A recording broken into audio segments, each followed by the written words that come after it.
মদিনার সবচাইতে গরিব সাহাবী বেলাল রাদিয়াল্লাহু তাআলা আনহু লজ্জাস্থান ঢাকার জন্য শুধু একটা জামা ছিল, গায়ে দেওয়ার মতো কোনো জামা নাই।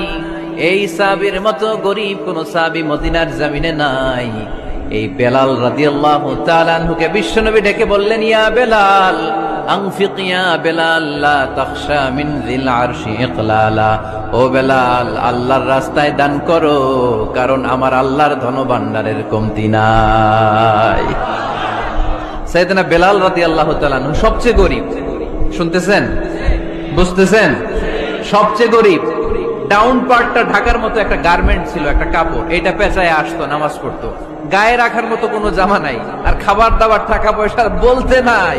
ওই সাহাবীর বিষ্ণু ইসলাম বললেন, আনফিক বেলাল, বেলাল তুমিও দান করো, তুমিও দাও, দানের হাতকে প্রশস্ত করে দাও।